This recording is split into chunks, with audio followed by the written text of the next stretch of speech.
on something. Let's stipulate that this is not a vaccine. Right. I mean, we need to be really clear. We're using the term vaccine to sneak this thing under public health exemptions. This is not a vaccine. This is a mRNA packaged in a fat envelope that is delivered to a cell. It is a medical device designed to stimulate the human cell into becoming a pathogen creator.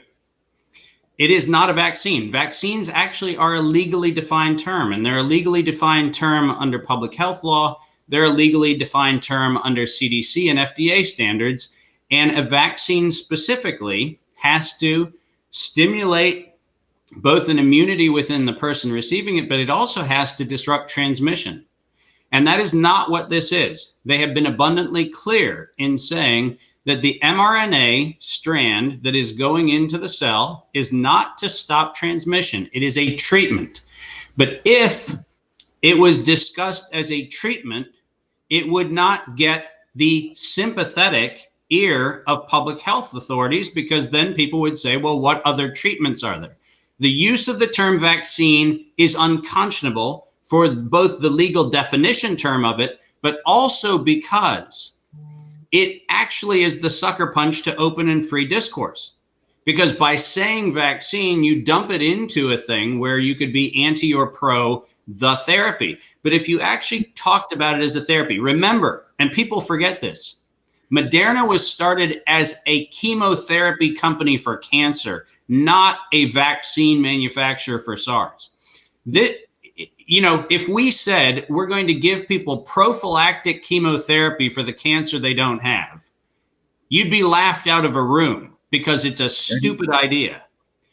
That's exactly what this is. This is a mechanical device in the form of a very small packet of technology that is being inserted into the human system to activate the cell to become a pathogen manufacturing site.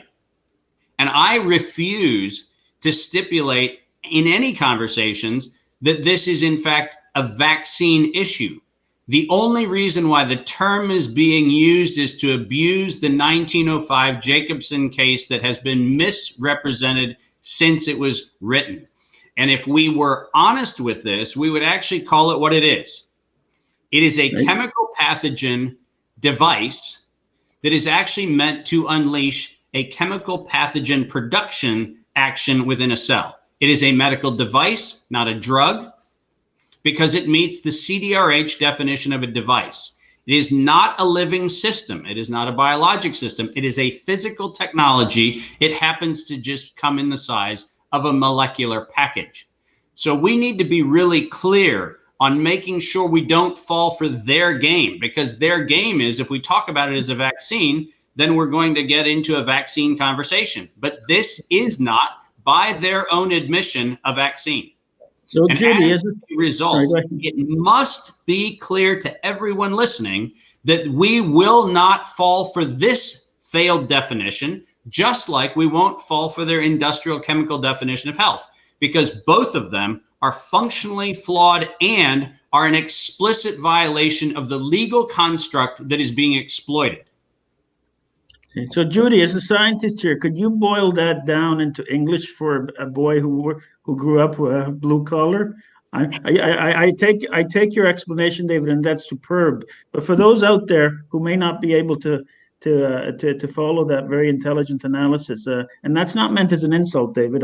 I get frustrated when I hear activists and lawyers and everybody else saying we're going to fight the vaccine.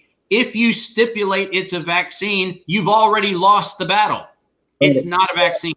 So what should I be referring to it as? A chemical agent, or? Correct. It's a synthetic pathogen. They've literally injected the very pathogenic part of the virus into every cell of the body. When you say pathogen, that says to me it's going to make me sick. Correct. So it is made to make you sick, Rocco. Rocco, remember that 80% of the people allegedly exposed to allegedly SARS-CoV-2. So let's not get into that rabbit hole, but 80% of the people who are exposed to allegedly the virus have no symptoms at all. They're called asymptomatic carriers. 80% of the people who get this injected into them have a clinical adverse event. Correct. Right. You are getting injected with a chemical substance to induce illness, not to induce a immunotransmissive response. In other words, nothing about this is going to stop you from transmitting anything. This is about getting you sick and having your own cells be the thing that get you sick.